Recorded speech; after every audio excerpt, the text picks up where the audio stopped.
정월 15일 유월절과 함께 시작된 출애굽의 역사는 마치 블록버스터의 영화처럼 스펙터클하게 진행되었습니다. 이스라엘의 백성들을 덮는 구름 기둥, 불 기둥은 하나님이 이스라엘 백성들과 함께 한다라고 하는 것을 가시적으로 보여주었고, 홍해를 가르시며 이스라엘 백성들을 구해준 사건은 하나님이 이스라엘 백성들을 구원해 주신다, 그들의 생명을 보존해 주신다라고 하는 것을 가르쳐 주었습니다.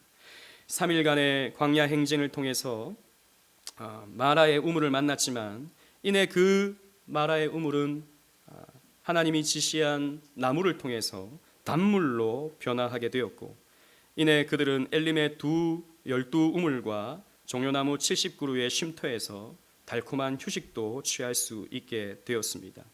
힘든 광야 행진이었지만 하나님은 기적적으로 그들에게 위대한 역사를 나타내 주셨고, 그들의 문제를 놀라운 권능으로 해결해 주셨습니다. 그리고 한 달이 흘렀습니다.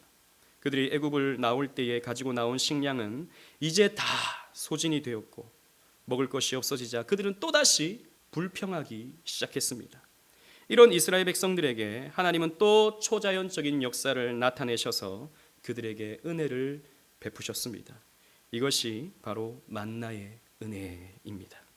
하나님이 내려주신 일용한 양식인 만나의 구속사적 의미를 우리가 함께 살펴보면서 오늘 우리에게 주시는 하나님의 말씀을 함께 상고해 보고자 합니다. 우리 본문 2절 3절 말씀을 함께 읽어보도록 하겠습니다. 본문 2절 3절입니다. 시작. 이스라엘 자손 온 회중이 그 광야에서 모세와 아론을 원망하여 이스라엘 자손이 그들에게 이르되, 우리가 애굽 땅에서 고기 가마 곁에 앉아 있던 때와 떡을 배불리 먹던 때에 여호와의 손에 죽었더라면 좋았을 것을 너희가 이 광야로 우리를 인도해 내어 이 온 회중이 줄여 죽게 하는도다. 아멘. 이스라엘 백성들은 구름 기둥과 불 기둥으로 인도하시는 하나님의 인도로 신광야에 이르게 되었습니다. 이 신광야는 새로운 광야가 아니라 말 이름이 신입니다. 신광야인 것입니다. 그러나 이때 먹을 것이 떨어지게 되었습니다. 30일 정도 광야 행진을 하다 보니까 더 이상 먹을 것이 없게 된 것이죠. 그래서 모세와 아론을 원망하였습니다. 여러분, 사실 먹는 것만큼 중요한 것이 없죠.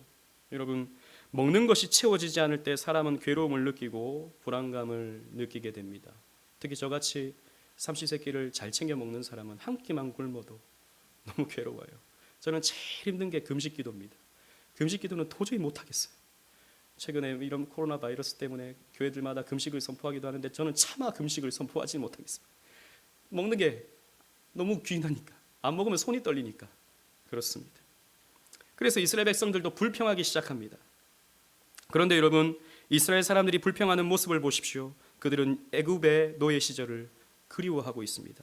고기 가마 곁에 앉아 있던 때와 떡을 배불리 먹던 때가 얼마나 그리웠는가, 얼마나 좋았던가 라고 하면서 이렇게 그리워하고 있습니다. 그런데 여러분은 가만히 생각해 보십시오. 그들이 애굽에서 이런 대우를 받은 적이 있었겠습니까? 그들은 기껏 노예였습니다. 물론 어느 정도의 식량은 제공받았었겠지만 고기 가마터에 둘러앉아 고기와 떡을 마음껏 먹는 일은 그들에게 있어서 일상이 아니었습니다. 그럴 만한 형편이 아니었던 것이죠. 출애굽기 2장 24절 말씀을 보면요, 이스라엘 자손은 고된 노동으로 말미암아 탄식하며 부르짖으니라고 기록되어 있습니다. 그들은 탄식했어요. 그들은 괴로웠던 것입니다.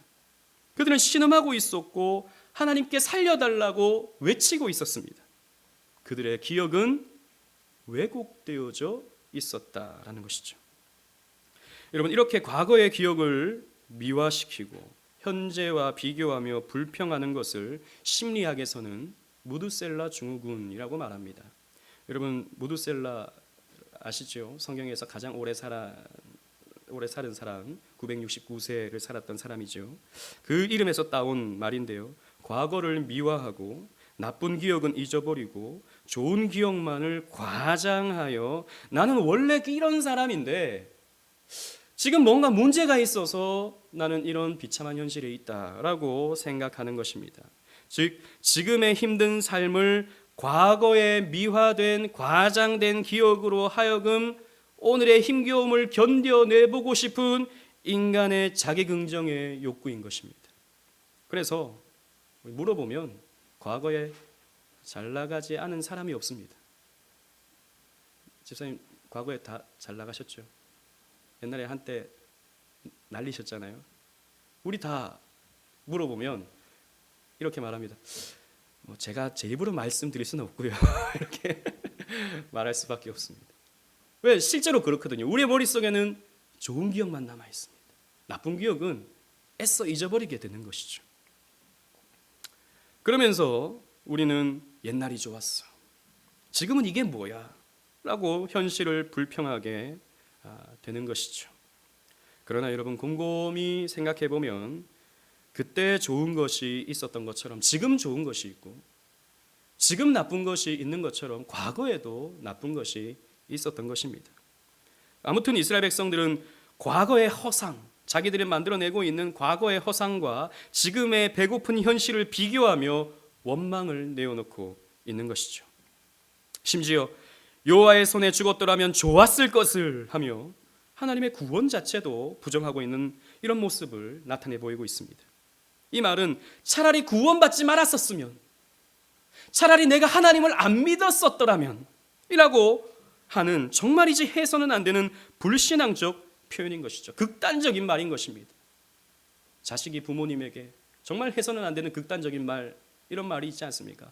왜 나를 낳아가지고 이렇게 살 것 같으면 왜 나를 낳아가지고 이렇게 고생시키냐고. 이런 말은 우리 자녀들은 해본 적이 없겠죠. 우리 교회 자녀들은. 제가 그 말을 들으면 굉장히 상처가 될 것 같아요. 네, 그런 말과 비슷한 말입니다. 왜 우리를 애굽에서 건져내어서 이 고생을 하게 하냐고, 왜 우리를 죽여 죽게 하느냐고 원망과 불평을 쏟아내고 있는 것입니다. 그런데요, 성경을 보니까 하나님은 이 불신앙적 원망을 들으셨습니다. 7절 말씀을 보십시오. 이는 여호와께서 너희가 자기를 향하여 원망함을 들으셨음이라. 8절에도 보십시오. 이는 여호와께서 자기를 향하여 너희가 원망하는 그 말을 들으셨음이라. 우리가 누구냐? 너희의 원망은 우리를 향하여 함이 아니요 여호와를 향하여 함이로다. 9절 말씀도 보십시오. 여호와께 가까이 나오라. 여호와께서 너희의 원망을 들으셨느니라 하라. 12절 말씀도 보십시오. 내가 이스라엘 자손의 원망함을 들었노라. 성경은 4번에 걸쳐서 이 이스라엘의 원망을 하나님께서 들으셨다라고 기록하고 있습니다. 아주 강조해서 표현하고 있는 것이죠. 여러분 기억하십시오. 하나님은 여러분들의 기도 소리를 들으시고, 간청도 들으시고, 신음소리도 들으시고, 찬송 소리도 들으시지만 여러분들의 불평도 들으십니다. 여러분들의 원망도 들으십니다. 그런데 그때 하나님은 이렇게 응답하십니다. 4절 말씀 우리 다 같이 한번 읽어보도록 하겠습니다. 4절 시작. 그때 여호와께서 모세에게 이르시되 보라, 내가 너희를 위하여 하늘에서 양식을 비같이 내리리니 백성이 나아가서 일용할 것을 날마다 거둘 것이라. 이같이 하여 그들이 내 율법을 준행하나 아니하나 내가 시험하리라. 아멘. 불평하고 불신앙적 원망을 쏟아내는 이스라엘 백성들에게 하나님은 너희들이 불평하느냐? 하늘에서 재앙을 비같이 내리겠다라고 말씀하지 않으셨습니다. 너희가 나에게 원망을 하고 있느냐? 하늘에서 유황불을 비같이 내리겠다라고 말씀하지 않으셨습니다. 놀랍게도 하나님은 너희가 원망하느냐?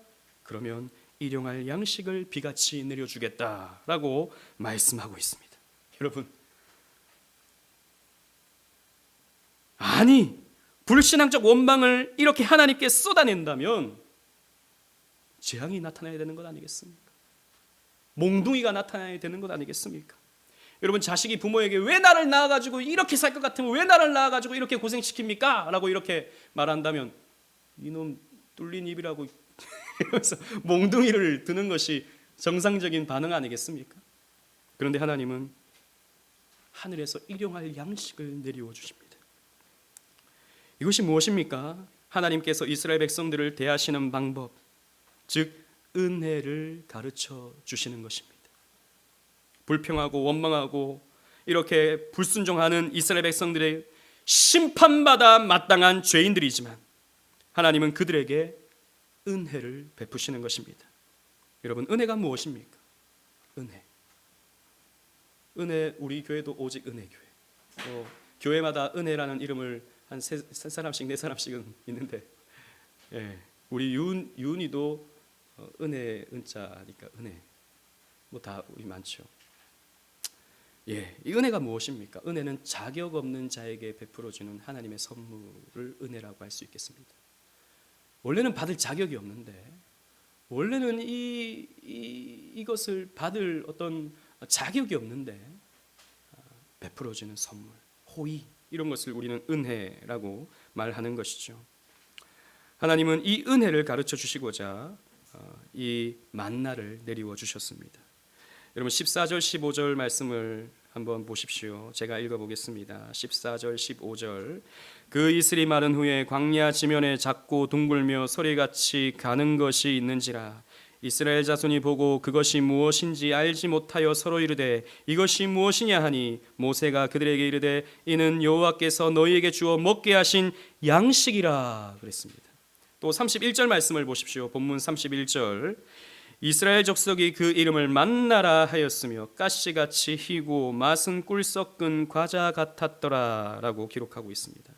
아침에 이슬이 내리죠. 그 이슬이 마르면 그 남은 곳에 이 둥글게 생기고 이렇게 길쭉한데 이렇게 둥글게 말려 있는 꿀맛 나는 과자 같은 것이 매일 아침마다 이 광야에 내리는 것입니다. 처음 보는 것이기에 이스라엘 백성들은 이게 뭐냐? 이라고 이렇게 물었는데, 그래서 이 음식의 이름이 이제 이것이 뭐냐, 이것이 무엇이냐라고 하는 만나가 된 것이죠. 이 히브리어로 만이라는 말은 무엇인가, what 이런 의미를 담고 있거든요. 그래서 이것이 무엇이냐라는 이름이 만나인 것입니다. 하늘에서 내리는 이 은혜의 양식 만나는 앞으로 오실 은혜의 양식 예수 그리스도를 상징하는 것이었습니다. 예수님은 빈들 즉 광야에서 오병이어로 5천 명을 먹이신 후에 이렇게 말씀하셨습니다. 요한복음 6장 32절로 35절을 제가 읽어보겠습니다. 여러분 잘 들어보십시오. 예수께서 이르시되 내가 진실로 진실로 너희에게 이르노니 모세가 너희에게 하늘로부터 떡을 준 것이 아니라 내 아버지께서 너희에게 하늘로부터 참떡을 주시나니 하나님의 떡은 하늘에서 내려 세상에 생명을 주는 것이니라. 그들이 이르되 주여 이 떡을 우리에게 항상 주소서. 예수께서 이르시되 나는 생명의 떡이니 내게 오는 자는 결코 줄이지 아니할 터이요 나를 믿는 자는 영원히 목마르지 아니하리라 라고 말씀하셨습니다. 이 말씀은 예수님 당시에 사람들이 당신이 모세와 같은 선지자입니까? 그러면 모세와 같이 하늘에서 만나를 내리게 해주세요 라고 이렇게 요청하자 예수님께서 그 요청에 대한 답변으로서 주신 말씀입니다. 예수님은 모세는 하늘에서 만나를 내렸지만 그 만나의 실체는, 그 만나가 의미하는 그 의미의 실체는 바로 생명의 떡인, 하늘에서 내려온 생명의 떡인 바로 나 자신이다 라고 예수님께서 말씀해 주신 것입니다. 광야길에서 이스라엘 백성들이 만나를 먹음으로 생명을 유지했듯이 성화의 길에 있는 성도는 예수님의 살과 피를 먹어야만, 믿어야만 참 생명을 얻을 수 있는 것이죠. 만나가 하늘에서 내려온 것 같이 예수님도 하늘 영광을 버리시고 하늘에서 내려온 산떡이십니다. 만나가 가나안 땅에 들어갈 때까지만 내렸듯이 성도들은 저 새하늘과 새 땅에 들어갈 때까지 예수님의 말씀을 계속해서 먹어야 하는 것이죠. 영혼의 양식이 되는 것입니다. 또 하나님은 본문 4절에 만나를 주시면서 이것을 통해서 내가 시험하겠다라고 말씀하셨는데 예수님은 이 세상의 테스트, 시험 자체이십니다. 여러분 예수님을 성경 말씀대로 믿는 자는 하나님의 자녀가 되는 것이고 예수님을 믿지 않거나 자기 멋대로 믿는 자는 하나님의 자녀가 아닌 것이죠. 예수님은 이 세상의 시험입니다. 천국이냐 지옥이냐 판가름하는 시험이시다라는 것입니다. 무엇보다 예수님은 은혜의 양식이 되십니다. 자격 없는 자에게 베풀어지는 은혜의 양식이죠. 여러분 한 주간을 어떻게 사셨습니까? 하나님 말씀대로 정확하고 분명하게 사셨습니까? 하나님을 마음을 다해 뜻을 다해 힘을 다해 사랑하셨습니까? 이웃을 내 자신같이 사랑하셨습니까? 경건하게, 친절하게, 신실하게, 정직하게 하루하루를 온전히 살아내셨습니까? 아니죠. 아닌 것입니다. 우리는 그렇게 사는데 실패한 인생들입니다. 그렇다면 우리가 어떤 존재입니까? 죄인인 것입니다. 죄를 지은 것입니다. 그러면 죄의 싹은 사망이기 때문에, 형벌이기 때문에 우리는 형벌받아 마땅함에도 불구하고 하나님은 우리에게 심판이 아닌, 형벌이 아닌, 재앙이 아닌 우리에게 은혜로 찾아와 주시고 우리를 용서하여 주시고 우리를 품에 안아 주시고 자기의 전부를 우리에게 나타내어 주셨습니다. 십자가의 은혜를 우리에게 내어 주셨습니다. 예수님의 그 의로움을 우리에게 거저 주셨다라는 것이죠. 그래서 우리는 여전히 죄를 가지고 있지만 하나님은 우리를 보시고 의롭다라고 말씀해 주시는 것이죠. 예수님은 그러기에 은혜의 양식이십니다. 그리고 하나님은 이스라엘 백성들에게 이 만나를 거둘 때 몇 가지 원칙을 주셨습니다. 첫 번째는 하루 먹을 만큼만 거두어야 한다라는 원칙이었습니다. 여러분 본문 16절 말씀을 다 같이 한번 읽어보도록 하겠습니다. 본문 16절입니다. 다 같이 한번 읽어보겠습니다. 시작. 여호와께서 이같이 명령하시기를 너희 각 사람은 먹을 만큼만 이것을 거둘지니 곧 너희 사람 수요대로 한 사람의 한 오멜씩 거두되 각 사람이 그의 장막에 있는 자들을 위하여 거둘지니라 하셨느니라. 아멘.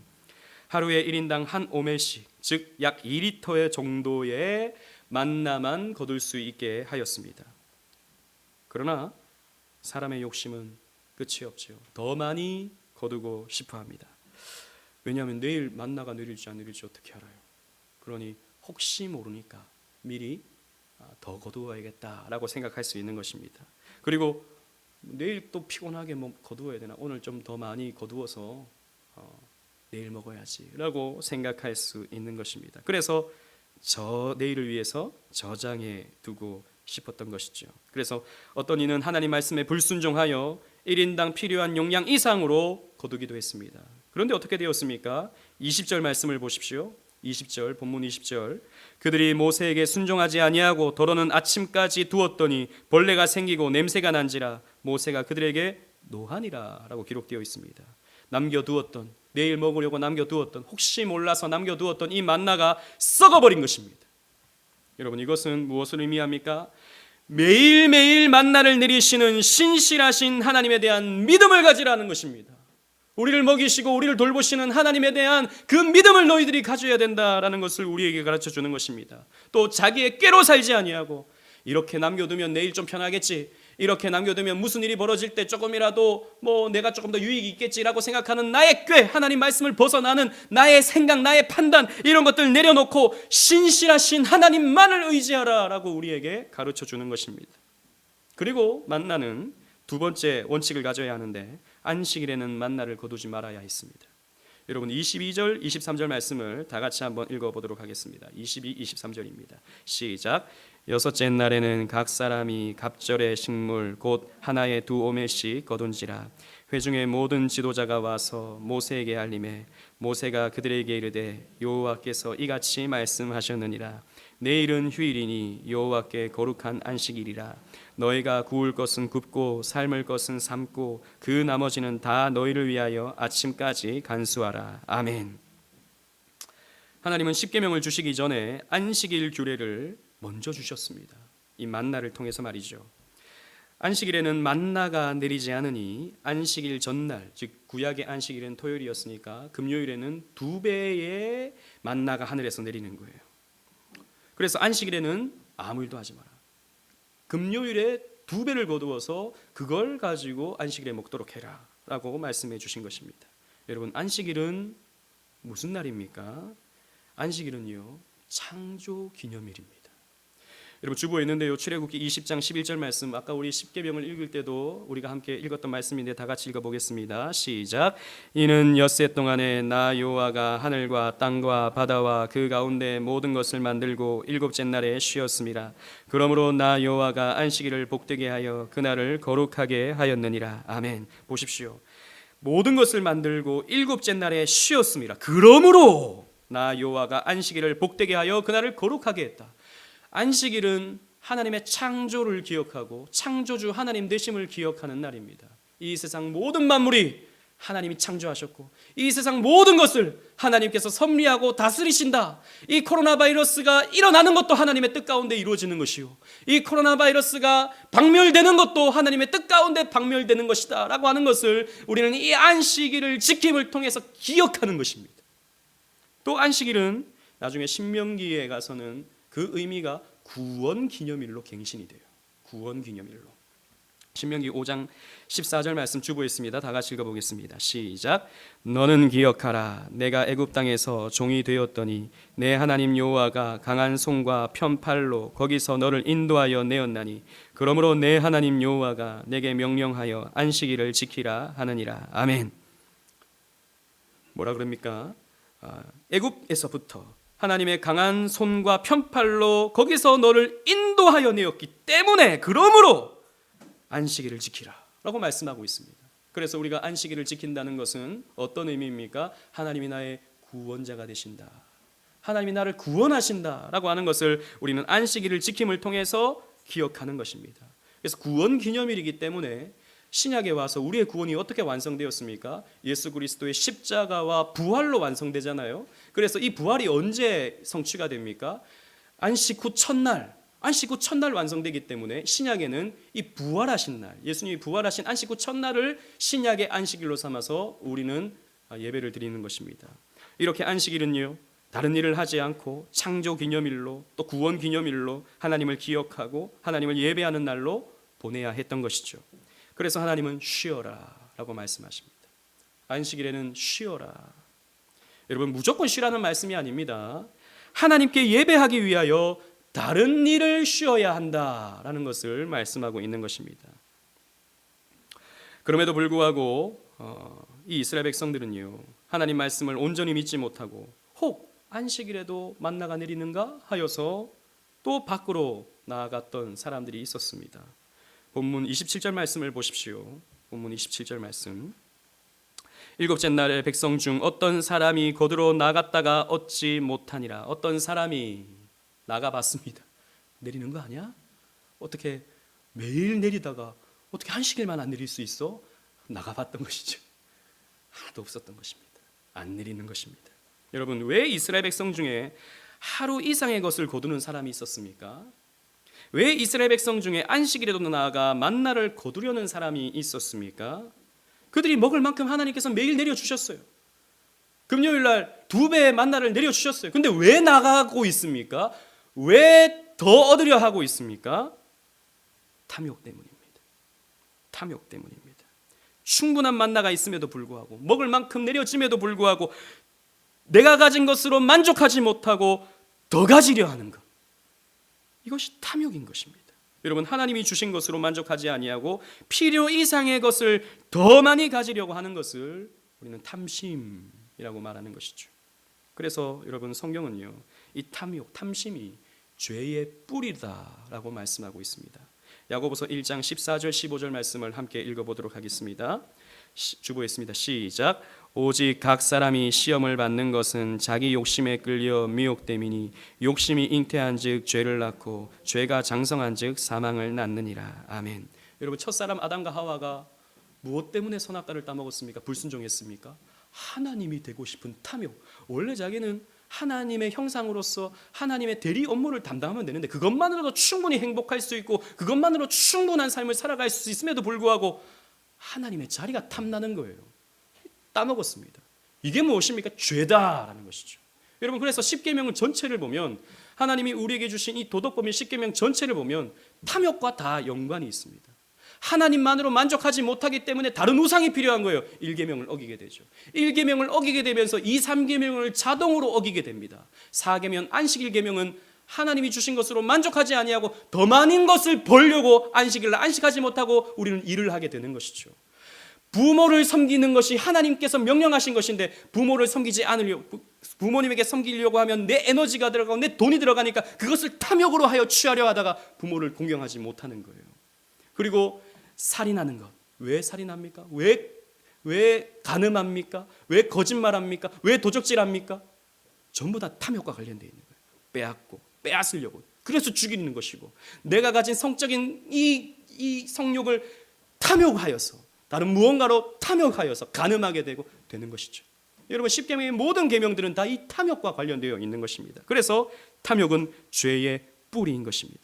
그러므로 하나님은 만나를 통해서 우리에게 이것을 가르쳐 주는 것입니다. 탐욕을 버리고 하나님을 믿으라라는 것입니다. 탐욕을 버려야 한다라는 것을 우리에게 가르쳐 주는 것입니다. 예수님은 이렇게 말씀하셨습니다. 우리 성경책을 좀 펴서 읽어보도록 하겠습니다. 마태복음 6장 30절로 34절 말씀입니다. 마태복음 6장 30절로 34절 말씀,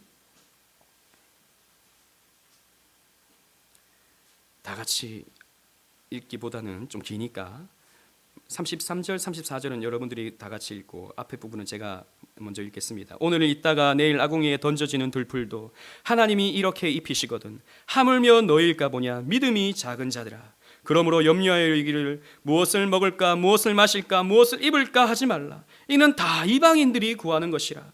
너희 하늘 아버지께서 이 모든 것이 너희에게 있어야 할 줄을 아시느니라. 다 같이 읽겠습니다. 시작. 그런즉 너희는 먼저 그의 나라와 그의 의를 구하라. 그리하면 이 모든 것을 너희에게 더하시리라. 그러므로 내일 일을 위하여 염려하지 말라. 내일 일을 내일 염려할 것이요 한날의 괴로움은 그날의 족하니라. 아멘. 너희들 무엇을 먹을까 무엇을 입을까 어디에서 살까 이런 거 염려하지 마라. 의식주, 우리에게 있어서 가장 중요한 것이죠.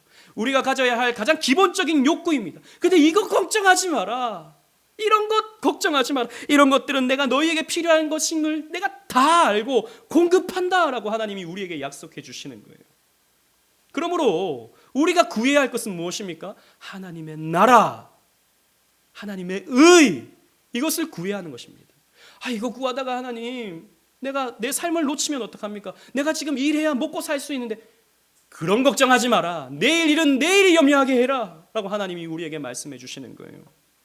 여러분, 성화의 과정 속에 있는 우리를요, 하나님은 결코 죽이지 아니하십니다. 결코 우리를 버리지 아니하십니다. 물론 조금 어려울 수 있어요. 그러나 그 어려운 가운데서도 하나님은 우리를 먹이시고 입히시고 도우십니다. 여러분, 다 우리 밥 먹고 살잖아요. 오늘 아침에 밥 못 먹고 오신 분이 있으십니까? 늦게 일어나서 못 먹거나 아침에 입맛이 없어서 안 먹었지, 밥 자체가 없어서 쌀이 없어서 못 먹고 오신 분 없잖아요. 옷 다 입고 왔잖아요. 오늘 보니까 다 좋은 옷 입고 오셨네. 사는 곳 다 있잖아요. 좋은 아파트에서, 그래도 괜찮은 집에서 우리 다 살고 있잖아요. 하나님이 다 공급해 주시는 것입니다. 우리의 문제는 무엇입니까? 그런데 만족을 못해요. 여러분들 삶에 지금 만족하십니까? 이 정도면 됐어, 이렇게 생각하십니까? 그렇게 생각하신다면 성화의 진전이 많으신 분이신데, 우리는 그렇게 만족을 못해요. 왜? 나보다 더 많이 가진 자가 있으니까. 나보다 더 좋은 아파트 사는 사람이 있으니까.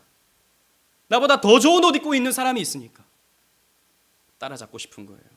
이겨버리고 싶은 거예요. 빼앗아버리고 싶은 거예요. 그게 무엇입니까? 탐욕입니다. 탐욕이에요. 우리 이 세상에 살아가는 사람은요, 운동장에서 뛰고 있는 달리기 하는 사람들과 비슷합니다. 예를 들어서 이렇게 설명할 수 있는 것이죠. 선생님이 얘들아 운동장에서 뛰어라. 어떻게 해야 되는데요? 1등을 해라. 열심히 뜁니다. 그런데 선생님 왜 1등을 해야 됩니까? 2등 하는 것보다 좋잖아. 가능하면 그렇지, 2등 하는 것보다 꼴찌 하는 것보다 1등 하는 게 좋지. 열심히 뜁니다. 선생님 언제까지 이렇게 뛰어야 돼요? 죽을 때까지. 이렇게 말하는 것과 같다라는 것이죠. 우리 인생은 끊임없는 다람쥐 쳇바퀴 돌듯이 끊임없이 저 높은 자리라고 하는, 더 풍요로운 자리라고 하는, 더 멋있어 보이는 자리라고 하는 그 자리에 오르고자 끊임없이 달리는데 그 자리는 오지 않는 거예요. 왜? 더 많은 가진 것을 사람이 계속 있으니까. 끊임없이 우리는 달려만 가고 있는 것이죠. 그러므로 이런 비교의식, 경쟁의식이 우리로 하여금 안식을 빼앗아갑니다. 여러분, 이러한 자들에게 예수님은 이렇게 말씀하십니다. 누가복음 12장 19절로 21절 말씀인데요, 제가 읽어보겠습니다. 또 내가 내 영혼에게 이르되 영혼아 여러 해 쓸 것을 물건을 많이 쌓아두었으니 평안히 쉬고 먹고 마시고 즐거워하자 하리라 하되 하나님은 이르시되 어리석은 자여 오늘 밤에 내 영혼을 도로 찾으리니 그러면 내 준비한 것이 누구의 것이 되겠느냐. 자기를 위하여 재물을 쌓아두고 하나님께 대하여 부여하지 못한 자가 이와 같으니라 그랬습니다. 여러분들은 어느 정도면 만족하실 수 있을 것 같습니까? 요즘 젊은 친구들한테 앞으로 꿈이 뭐냐 그러면 건물주요 그런답니다. 건물주. 빌딩 하나 있으면 그 쇠 받아 먹고 살면 여행 다니고 뭐 먹고 다 살 수 있으니까 건물주가 되는 게 꿈입니다. 이렇게 말한다고 해요. 여러분 건물주가 되면은 걱정이 없을까요? 여러분 그런 것이 아닌 것입니다. 오늘 예수님께서 주시는 말씀이 여러 해 쓸 것을 많이 쌓아두었으니 평안히 쉬고 먹고 마시고 즐거워하자라는 사람에게 내가 내 영혼을 거두어 가리니 그것이 네 것이 되겠느냐. 여러분 돈을 많이 쌓아둔다 한들 코로나 바이러스 때문에 이 비행기가 다 막혀버렸어요. 이제 우리 여행을 못 갑니다. 해외여행 그렇게 좋아하던 이 대한민국인데 해외여행을 못 가요. 비행기를 받아주지를 않습니다. 그래서 돈이 쓸 데가 없어요. 마스크를 하나 못 사요. 마스크를 어떻게 또 마스크를 잘 구하셨네요. 마스크를 못 사요. 아니 교회는 못 나오는데 마스크는 사러 3시간 4시간 줄 서가지고 빽빽한 그 사람들이 모여있는 곳에 마스크 사야 된다고 다 서 있어요. 얼마나 참 아이러니한 세상입니까? 여러분 하나님이 훅 불어버리시면 내가 가지고 있는 것 이런 것들은 휴지 조각이 됩니다. 여러분 물론 우리나라 그렇게 되면 안 되지만 저 남미에 있는 나라들 뭐 재산 가지고 있고 통장에 돈 있고 이런 사람들 인플레이션이 급격하게 일어나 보니까 한순간에 휴지 조각이 돼버려요. 평생 쌓아놓은 그 재산이 휴지 조각이 돼버려요.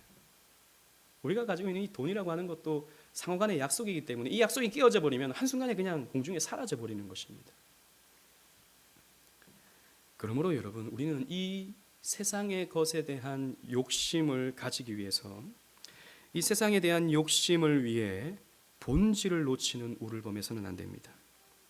하나님이 우리를 책임져 주신다는 믿음을 가지고 우리는 안식해야 됩니다.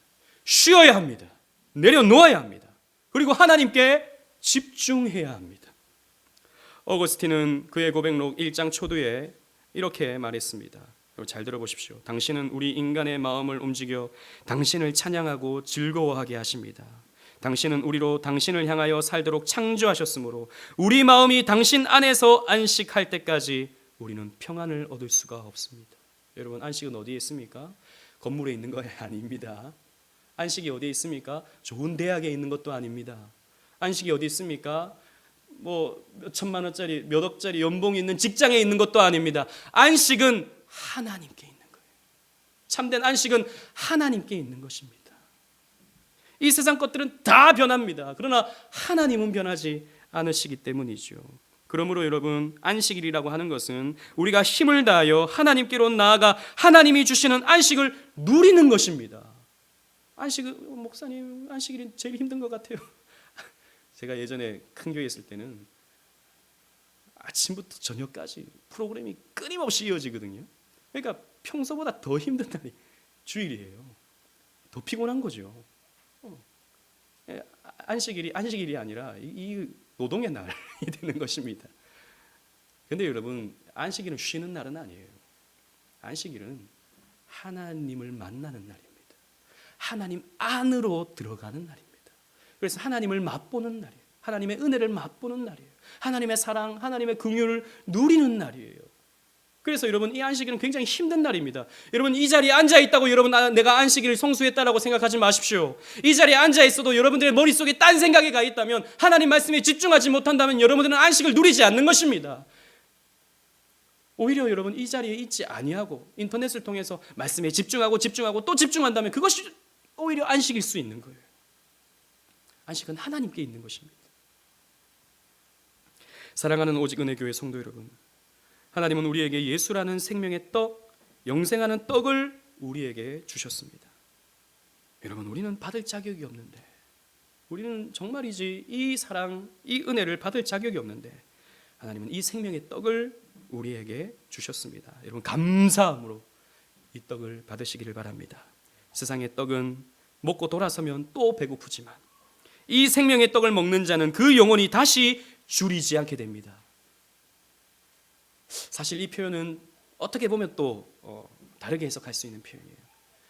예수로 우린 충분히 만족할 수 있게 되지만 이 만족을 맛본 사람은 이 떡을 더 갈망하게 됩니다. 이 떡이 더 배고프게 됩니다. 여러분, 이 떡에 대한 갈망이 여러분들에게 있었으면 좋겠습니다. 이 떡을 더 먹고 싶은, 이 생명의 떡을 더 먹고 싶은 그런 갈망이 여러분들에게 있기를 바랍니다. 여러분, 이것이 우리에게 참 만족이 되어지기 때문이죠. 참 안식이 되어지기 때문입니다.